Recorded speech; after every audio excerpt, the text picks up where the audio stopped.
आज हम लोग क्वेश्चन नंबर 13 से क्वेश्चन 15 तक हल करेंगे। ठीक है, तो क्वेश्चन नंबर 13 क्या कह रहा है, 0,0 से होकर जाने वाले वृत्त का समीकरण ज्ञात करना है। ठीक है, ऐसा वृत्त का समीकरण ज्ञात करना है जो 0,0 से होकर जाता है। ठीक है, और क्या है, जो निर्देशांशों पर ए और बी अंतःखंड बनाता है। ठीक है, तो पहले फिगर समझते हैं।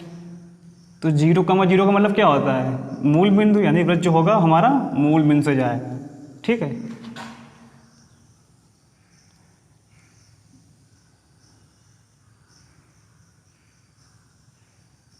ठीक है, तो ये हो गया, देखिए ये मूल बिंदु हो गया। ठीक है, इसका नाम ने ओ रख लिया, तो इसके निर्देशांक क्या हो जाएंगे, 0,0। ठीक है, तो इतनी बात हो गई हमारी, क्या 0,0 से होकर जाने वाले वृत्त का समीकरण निकालना है। ठीक है, तो एक वृत्त बना लिया हमने जो 0,0 से होकर जा रहा है। ठीक है, अब इस यहाँ पे एक लाइन कह रहा है जो निर्देशांशों पर ए और बी अंतःखंड बनाता है। ठीक है, तो यहाँ पर मतलब समझिए कि अब अंतःखंड क्या होता है। ठीक है, अंतःखंड का मतलब समझना है हमें। तो हम लोग हाई स्कूल में पढ़ चुके हैं क्या, जैसे ये है एक्स अक्ष है और ये वाई अक्ष है। ठीक है, जब कोई लाइन इसको काटती है ऐसे, ठीक है, तो ये जो होता है ये अंतःखंड होता है, ये इसको ए काटती है और ये बी काटती है। ठीक है, तो ए और बी अंतःखंड हो गया। तो वैसे ही ठीक है, इसमें क्या है, देखिए ये सर्किल जो है इसको यहाँ पे काट रहा है और एक यहाँ पे काट रहा है, दो बिंदुओं पे काट रहा है। तो जो इतना हो जाएगा ये हमारा क्या हो जाएगा, ए। ठीक है, और जो इतना हो जाएगा पार्ट हमारा ये बी हो जाएगा। ठीक है, तो ए बी और हमारा अंतःखंड काट रहा है, तो ये अंतःखंड की बात हो गई। ठीक है, अब देखिए एक चीज़ और समझिए, आपने हाई स्कूल में एक छोटी सी प्रमेय पढ़ी होगी कि ये मान लीजिए एक वृत्त है। ठीक है, और ये वृत्त का व्यास है। ठीक है, तो जो ये कोण होगा आपका, ये कोण 90 अंश का होता है। ठीक है, तो इसको हम उल्टा ही बता सकते हैं, अगर ये कोण 90 अंश का है तो जो ये वाली रेखा होगी ये आपके व्यास कहलाएगी। यानी अगर वृत्त अर्ध सर्किल में बना कोई कोण 90 अंश का होता है तो जो ये रेखा होती है वृत्त का व्यास कहलाती है। ठीक है, तो यही रूल यहाँ पे लगेगा। देखिए ये क्या है, ये आपका 90 एंगल का एंगल बन रहा है, 90 अंश का कोण बन रहा है यहाँ पे। तो जो ये रेखा होगी ये वाली हमारी रेखा क्या होगी, ये वृत्त का व्यास कहलाएगी। ठीक है, जो वृत्त का केंद्र होता है वो क्या होता है, व्यास के मिड पॉइंट होता है। तो ये जो हो जाएगा पॉइंट क्या हो जाएगा, हमारा केंद्र हो जाएगा। ठीक है, केंद्र हो गया सी। इसके निर्देशांक क्या होते हैं केंद्र के, H, K। ठीक है, तो ये जो लाइन हो गई हमारा व्यास हो गया। आइए नाम रख लेते हैं इनका, इसका P रख लिया, इसका Q रख लिया। ठीक है, तो वृत्त था मूल बिंदु से होकर जा रहा है 0,0 से, ए और बी अंतःखंड काट रहा है, तो ये ए हो गया और ये बी हो गया। ठीक है, तो जो क्यू और पी मिलाएगी लाइन, ये वृत्त का व्यास कहलाएगी, और जो ये केंद्र होगा वृत्त का, ठीक है, इस लाइन का मध्य बिंदु होगा। ठीक है, अब देखिए एक काम करते हैं, हम ओ से पी पे आए तो पी के निर्देशांक क्या हो जाएंगे, हम क्या चले, हम यहाँ ए चले और फिर 0, तो इस बिंदु के निर्देशांक हो जाएंगे हमारे A,0। ठीक है, और फिर देखिए हम O से आए Q पे, तो पहले हम O ही पे रहे, फिर हम Y पर कितना चले, B, तो इसके निर्देशांक क्या हो जाएंगे 0,B। ठीक है, तो ये आपका फिगर कंप्लीट हो गया। अब क्वेश्चन समझते हैं। ठीक है, तो हमें निकालना क्या है, जैसे सारे क्वेश्चन में करना होता है वृत्त का समीकरण। हमें वृत्त का समीकरण निकालना है, उसके लिए हमें क्या चाहिए, केंद्र चाहिए और त्रिज्या चाहिए। तो हमें ना यहाँ पे केंद्र दिया हुआ है ना यहाँ पे हमें त्रिज्या दी हुई है, लेकिन हमें इतना पता है ये क्या, जो ये है ये क्या है, हमारा मध्य बिंदु है। ठीक है, तो हम यहाँ से मध्य बिंदु निकाल सकते हैं। देखो एक ये पॉइंट दिया है, एक ये पॉइंट दिया, हम मध्य बिंदु निकाल सकते हैं। ठीक है, इसको भी हमने हाई स्कूल में पढ़ाया क्या, जैसे कोई लाइन होती है, ठीक है, और इसके निर्देशांक x1 y1 है और इसके निर्देशांक x2 y2 है।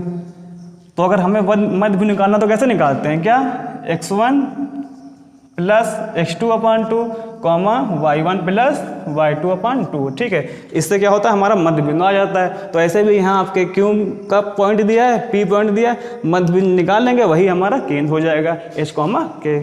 ठीक है, तो मध्य बिंदु निकालते हैं कैसे, H, K, फिर क्या हो जाएगा, तो H, K हो जाएगा। यहाँ पे देखिए x1 प्लस x2/2 यानी 0 प्लस A/2। ठीक,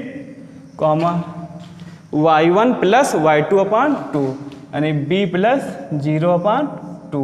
ठीक है, तो ये क्या आ गया यहाँ से A/2 B/2। ठीक, ये हमारे क्या आ गए, केंद्र आ गया H, K। ठीक, अब यहाँ पे हम लिख दो, चाहे H की जगह पे क्या यहाँ पे आ गया हमारा a/2 और b/2, ये हमारे केंद्र आ गए। ठीक है, अब क्या हो गया, हमें फार्मूले में क्या चाहिए होता है, केंद्र और त्रिज्या चाहिए होती है। और देखिए हमें त्रिज्या निकालनी है, तो त्रिज्या निकालने के देखिए यहाँ पे बहुत सारे तरीके हैं। देखिए त्रिज्या क्या क्या है, एक देखो ये केंद्र है, केंद्र से जाने वाली परिधि की ओर जाने वाली रेखा क्या कहलाती है, त्रिज्या कहलाती है। जो रेखा केंद्र से जाती है परिधि की ओर, तो देखिए हम इस बिंदु के बीच की दूरी निकाल सकते हैं, वो भी हमारी त्रिज्या हो जाएगी।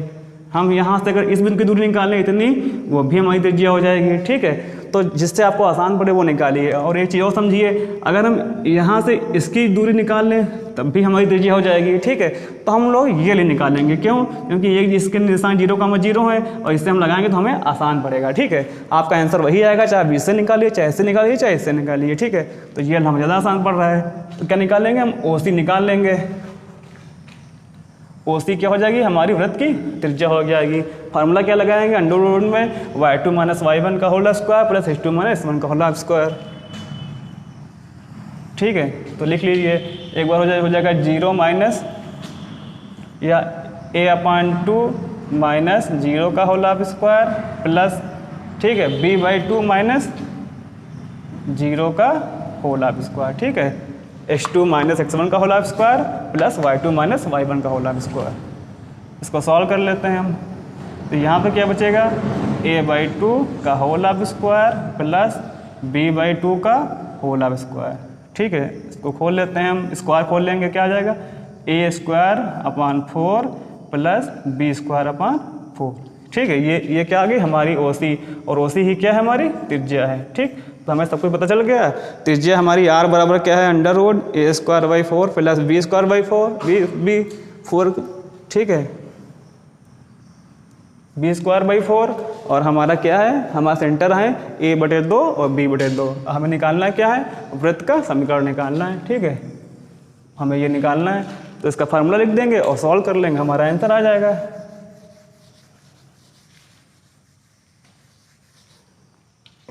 तो फार्मूला क्या होता है, वृत्त का समीकरण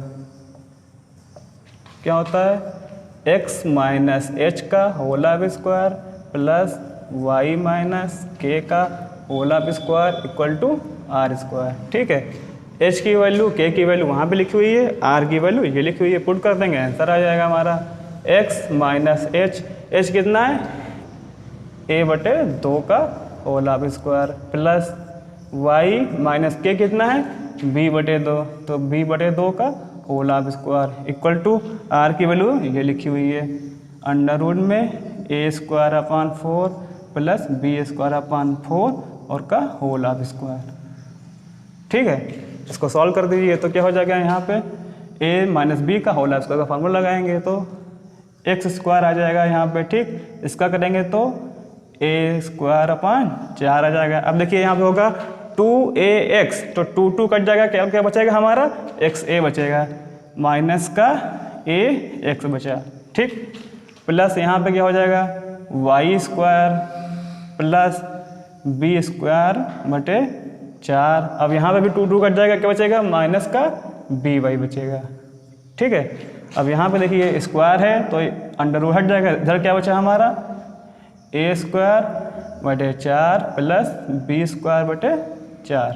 ठीक है, अब देखिए कुछ कट रहा होगा हमारा, a²/4 ये कट गया। ठीक है, b²/4 से b²/4 बच कट गया, क्या बचा हमारा, x² माइनस, ये पहले ये लिख लीजिए, y² लिख लीजिए, x² प्लस y², फिर ये लिखिए माइनस ax माइनस by बराबर हो गया 0। यही हमारा क्या होगा, आंसर हो गया।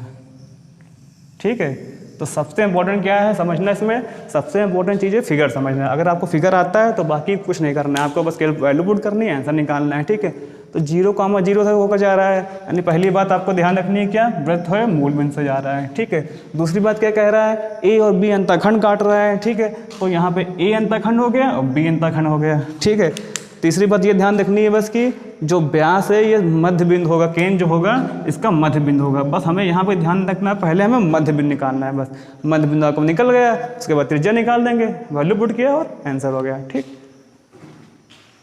तो क्वेश्चन नंबर 14 आपके सामने है। ठीक है, इसमें यहाँ पे क्या लिखा हुआ है, उस वृत्त का समीकरण ज्ञात कीजिए जिसका केंद्र कितना है, 2,2 है। ठीक है, और क्या दिया हुआ है, तथा बिंदु 4,5 से होकर जाता है। ठीक है, तो यहाँ पे अभी तक जितने क्वेश्चन करते थे आप लोग, उसमें केंद्र और त्रिज्या दी नहीं होती थी, हम केंद्र भी निकालते थे, त्रिज्या भी निकालते थे सारा।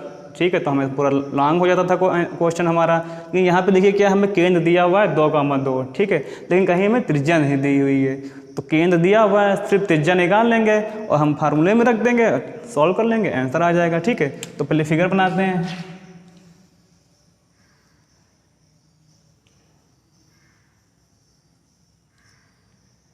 ठीक है, तो ये हो गया आपका वृत्त। ठीक है, तो जिसका केंद्र क्या है 2,2, तो इस केंद्र हम लिख लेंगे क्या 2,2।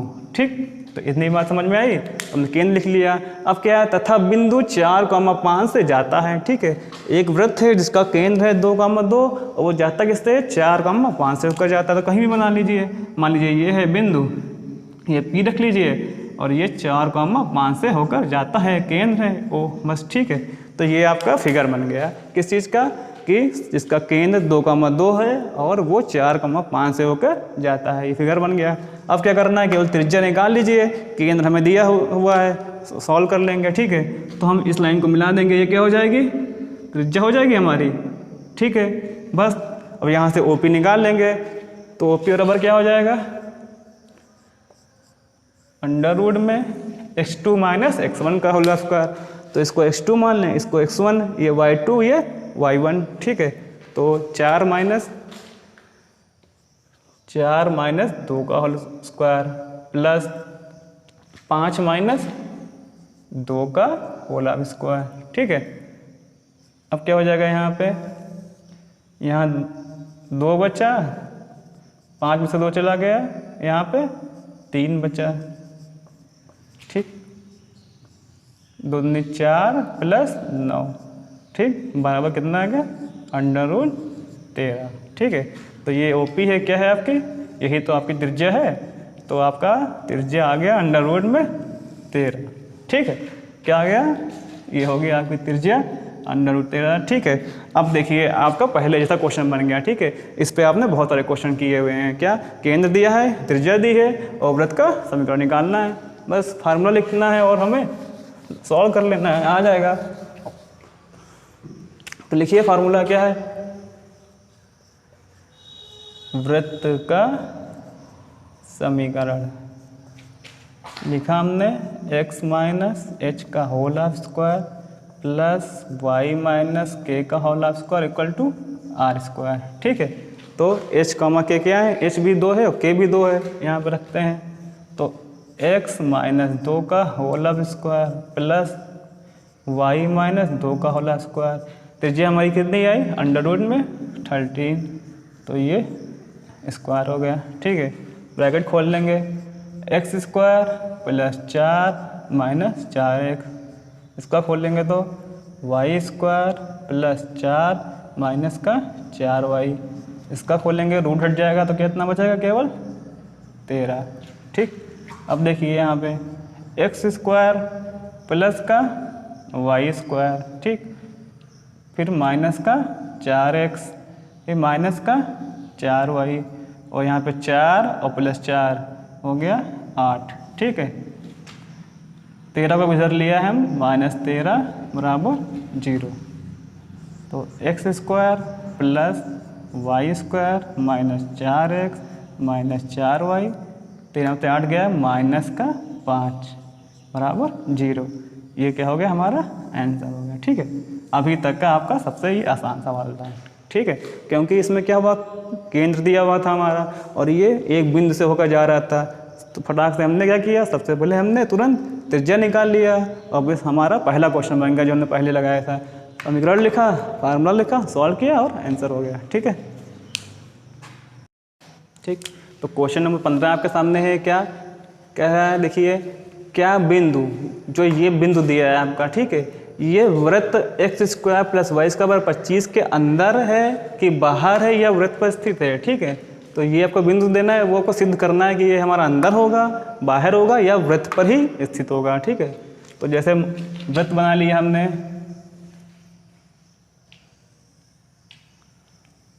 ठीक है, ये वृत्त का सेंटर हो गया। अब यहाँ पर ध्यान से देखिए, यहाँ पे हमें वृत्त का केंद्र भी नहीं दिया हुआ है, कहीं केंद्र आपको दिख रहा है? नहीं दिया है, ठीक है। लेकिन हमें ये चीज़ देखिए, ये क्या दिया हुआ है, हमें वृत्त के, ठीक है, समीकरण दिया हुआ है। क्या दिया हुआ है? x² + y² बराबर 25, ठीक है। तो यहाँ पर ध्यान से देखिए, हम इसको कैसे लिख सकते हैं? हम x² को ऐसे लिख सकते हैं, x - 0 का होल स्क्वायर लिख सकते हैं। x में 0 जाएगा, x बचेगा, हमारा x² आ जाएगा, ठीक है। y² को क्या लिख सकते हैं हम? y - 0 का होल स्क्वायर हमने लिख दिया, ठीक है, बराबर 25 को क्या लिख सकते हैं हम? 5 का स्क्वायर लिख सकते हैं, ठीक है। ये तो हमारा ये किस फार्मूले में हो गया? वृत्त के समीकरण के फार्मूले में आ गया। क्या? x - h का whole square plus y - k का whole square equal to r², ठीक है। अगर उस फार्मूले से इसको तुलना कर दें तो h हमारा क्या आ जाएगा? 0, k हमारा आ गया 0, r क्या आ गया हमारा? 5, ठीक है। उसी से तुलना करने पर क्या आएगा हमारा? h आ गया 0, k आया 0, r आया 5, ठीक है। इतनी बात समझ में आई? तो अब हमें क्या हुआ? केंद्र पता चल गया। क्या केंद्र क्या है? h 0, k 0, तो केंद्र क्या हो गया इसका? 0, 0, ठीक है। केंद्र पता चल गया हमें। अब हमें देखो त्रिज्या भी पता चल गई, r बराबर क्या है? r बराबर 5 है। तो कहीं भी बना लीजिए, मान लीजिए ये त्रिज्या है 5, ठीक, त्रिज्या 5 है। ये इतनी बात हो गई। अब क्वेश्चन कह रहा है जो बिंदु जो ये है, ये बिंदु, ठीक है, ये वृत्त के अंदर है या वृत्त के बाहर है या वृत्त पर ही स्थित है? मतलब वृत्त मतलब परत मतलब वृत्त के परिधि पे होता है, तो वृत्त पर ही स्थित है, ये हमें सिद्ध करना है, ठीक है। तो देखिए क्या करेंगे, हम ऐसे ही मान लेते हैं कि मान लीजिए ये वृत्त बाहर है, ठीक है। हम मान लिया ये पॉइंट जो है हमारा यहाँ पे है, मान लीजिए, ठीक है, P है यहाँ पे है, इसके क्या निर्देशांक है? माइनस,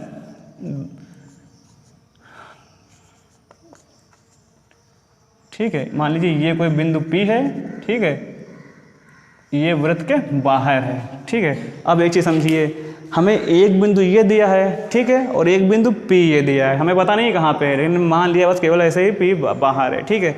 अब देखिए यहाँ की और इस बिंदु के बीच की दूरी निकालें सबसे पहले। अगर बीच की दूरी निकालेंगे, अगर बीच की दूरी जो है 5 से कम आई, इसका मतलब क्या हुआ? हमारा जो ये बिंदु होगा P भाई वृत्त के अंदर होगा, सिंपल सी बात है। अगर दूरी इसकी 5 से कम होगी तो क्या ये यहीं पे तो होगा? मान लीजिए यहाँ पे होगा, कहीं यहाँ कहीं भी हो सकता है, ठीक है। अगर इसकी दूरी P से O के बीच में निकालेंगे, क्या 5 ही आई तो क्या होगा? हमारा यहीं पे होगा, ठीक है। 5 से ज़्यादा आई तो हमारा क्या होगा? P वृत्त के बाहर होगा, ठीक है। ये चीज़ समझ गए? तो हमें क्या करना है, केवल OP के बीच की दूरी निकालनी है, उससे पता चल जाएगा हमारा कि ये बिंदु जो है वृत्त के बाहर है, अंदर है या वृत्त पर स्थित है, ठीक है। तो OP निकाल लीजिए। OP बराबर क्या हो जाएगा? अंडर रूट में, ठीक है, -2.5 और 0 चला गया, -0 का होल स्क्वायर प्लस 3.5 -0 का होल स्क्वायर, ठीक है। तो यहाँ पे कितना बचेगा? यहाँ हमारा बचेगा केवल -2.5 का होल स्क्वायर प्लस का बचेगा 3.5 का होल स्क्वायर, ठीक है। इतना आ गया। इसको खोल लेंगे, वर्ग खोल लेंगे तो क्या हो जाएगा? अब देखिए 25 का स्क्वायर क्या होता है? 25 का स्क्वायर होता है 625, ठीक है। हम आपको अभी लास्ट में जो क्वेश्चन खत्म हो जाएगा तो स्क्वायर निकालने की छोटी सी ट्रिक बताएंगे आपको। तो 25 का स्क्वायर होता है 625, ठीक है। दशमलव लगाया तो दशमलव ये यहाँ पर आ जाएगा, ठीक है। दशमलव सबको दिख रहा है आप लोगों को? ठीक है, ये क्या है? दशमलव है हमारा, ठीक है। तो दशमलव यहाँ पे आ गया प्लस 35 का स्क्वायर क्या होता है? 1225, ठीक है। तो दशमलव 2 अंकों के बाद लगेगा, दशमलव यहाँ पे लगेगा, ठीक है। अब इन दोनों को ऐड कर देंगे तो क्या हो जाएगा? यहाँ 18.5, ठीक है। तो हमारी ये आ गई त्रिज्या, ठीक है। OP है जो है, ठीक है, ये OP बिंदु के बीच की दूरी आ गई, ठीक है। अब एक चीज़ समझिए, कभी भी अगर अंडर रूट में 16 होता है, ठीक है, तो इसकी वैल्यू क्या आती है? हमें 4 आती है, ठीक। अगर अंडर रूट में 25 होता है तो इसकी वैल्यू क्या आती है? 5 आती है, ठीक है। 25 हुआ तो 5 आई, 16 हुआ तो क्या हुआ? 4 वैल्यू आई। और यहाँ पे देखिए क्या है? 18 है। कितना लिखा है? 18 लिखा है आपको। तो देखिए, तो 18 मतलब क्या हुआ? हमें 16 से ये ज़्यादा है और रूट 16 से ज़्यादा है, 25 से रूट कम है, यानी इसकी वैल्यू 4 से ज़्यादा आएगी, ठीक है। 4 से, बस केवल 4 से और फिर कुछ समथिंग आएगी इसकी वैल्यू 4 दशमलव में आएगी। ठीक है, तो इसका मतलब क्या हुआ हमारा, क्या त्रिज्या जो है 5 से कम हो गई नहीं हो गई। अगर रूट 25 होता तो 5 होती, ठीक है, लेकिन ना रूट 25 है, 5 से कम है और 4 से ज़्यादा है, तो हमारा मतलब इसका मतलब सीधा मतलब ये हुआ कि जो त्रिज्या है वो 5 से कम है। यानी इसका मतलब क्या हुआ, जो OP है वो छोटा है R से। ठीक है, R हमारी 5 थी और OP 5 के बराबर नहीं आ रही है, छोटा है, तो क्या होगा, इसका मतलब क्या हुआ, जो ये बिंदु हमारा है वो कहाँ है, वृत्त के अंदर है। ठीक है, तो लिख देंगे OP छोटा है R से, अतः बिंदु P वृत्त के अंदर स्थित है। ठीक है, तो क्वेश्चन क्या दिया था आपका, एक बिंदु है, कह रहा है वो हमें दिखाइए कि वृत्त के बाहर है, अंदर है या वृत्त पर है। ठीक है, तो हमें एक समीकरण दी थी, इससे हमें H और K पता चल गया। ठीक है, हमारी त्रिज्या पता चल गई 5 है। ठीक है, हमने क्या किया, OP की बिंदु के बीच की दूरी निकाल ली, त्रिज्या से कम आई तो वृत्त के अंदर है, ज़्यादा आती तो बाहर होता, बराबर आती तो वृत्त पर होता। ठीक है, तो हमारी क्या आई, यहाँ पे कम आई, तो ये क्या हो जाएगा, वृत्त के अंदर हो जाएगा। ठीक है, और छोटी सी एक बात और बताते हैं, छोटी सी एकदम समझ लीजिए, बस आपका ये ख़त्म हो जाएगा। ठीक है, हमने अभी कहा था आपको, यहाँ पे हमने सीधे वर्गमूल लिख दिया था, क्या 25 का 625 आ गया और 35 का वर्गमूल 1225 आ गया। हमने कहा था ये आपको निकालना बताएंगे कैसे आता है, बस 1 मिनट में समझिए कैसे आता है। ठीक है, जैसे भी कोई भी संख्या दी है उसके लास्ट में 5 है, कोई भी संख्या दी है उसके लास्ट में 5 है, तो 5 का वर्ग हम सीधे लिख देते हैं। 5 का वर्ग क्या होता है, 25। ठीक, 5 का वर्ग हो गया 25, और यहाँ पे 2 है, 2 के बाद क्या आता है, 3, यहाँ 2 लिखा है ऑलरेडी, 2 के बाद क्या आता है 3, तो हम 2 3 की गुणा कर देंगे, 2 3 6, देखिए 625 आ गया, हम सीधे निकाल सकते हैं 1 सेकंड में। और 35 का हमने किया था कैसे, तो 5 का वर्ग क्या होता है 25, ये अलग लिख दिया। ठीक है, 3 के बाद क्या आता है 4, तो 3 चौक 12, 1225 आ गया। ठीक है, लेकिन ये नियम केवल क्या होता है, जब लास्ट में 5 होता है तब लगता है। ठीक है, और हम आपको एक चीज़ बताते हैं, जो आप किसी भी संख्या का वर्गमूल तुरंत निकाल सकते हैं, चाहे 5 हो चाहे जो हो। ठीक है, हम बचपन से फार्मूला पढ़ रहे हैं, मतलब 6 7 8 से फार्मूला पढ़ रहे हैं, क्या, A+B का होल स्क्वायर। ठीक है, एकदम नई चीज़ बता रहा हूँ, ध्यान सुनिएगा। A+B का होल स्क्वायर फार्मूला बचपन से पढ़ रहे हैं, क्या होता है, A² + 2AB + B²। ठीक है, अब हम इस फार्मूले से किसी भी संख्या का वर्गमूल निकाल सकते हैं तुरंत। ठीक है, देखिए जैसे मान लीजिए हमें 12 का वर्गमूल निकालना है। ठीक है, 12 का वर्गमूल निकालना है, तो ये क्या है, एक हमारा A है और ये 2 क्या है हमारा B है। देखिए यहाँ पे, तो लास्ट चलिए पहले B² मतलब 2 दूनी 4, यहाँ पे लिखिए 4। ठीक है, 2AB मतलब क्या, 2 दूनी 4, 1 कम 4। ठीक है, 2AB, 2A मतलब 1 और B मतलब 2, तो 2 दूनी 4 आ गया, यहाँ पे 4 लिख दीजिए। A² का मतलब क्या, 1 का स्क्वायर, 1 कम 1, 144। देखिए हुआ। ठीक है, तो कितनी आसानी से निकल आया, तो आपको बस आपकी प्रैक्टिस हो जाएगी तो एकदम आसानी से निकल आएगा। ठीक है, एक और कुछ समझ लीजिए, आप इसे कोई किसी भी संख्या का निकाल सकते हैं, चाहे जो हो आपका। अब 25 का भी अगर निकालना होता इसी से, तो कैसे निकालते। ठीक है, 20 स्क्वायर यानी 5 का स्क्वायर, 25 के 5 और यहाँ पे हासिल आया 2। ठीक है, अब 2AB होता है 5 दूनी 10, 10 दूनी 20, 20 में 2 ऐड किया वो 22, 22 का 2 हासिल आया 2, 2 का स्क्वायर दूनी 4 और 2 6, 625 आ गया। ठीक है, तो जो पहले ट्रिक बताई थी 5 वाली, वो आपको जिसमें केवल लास्ट में 5 होगा वही लगेगा, लेकिन जो ये आपकी चीज़ है वो आप किसी भी स्क्वायर का वर्ग आसानी से निकाल सकते हैं। ठीक है, तो आपका ये लास्ट क्वेश्चन था, क्वेश्चन नंबर 15। इसके बाद आपका वृत्त का टॉपिक जो खत्म हो गया। ठीक है।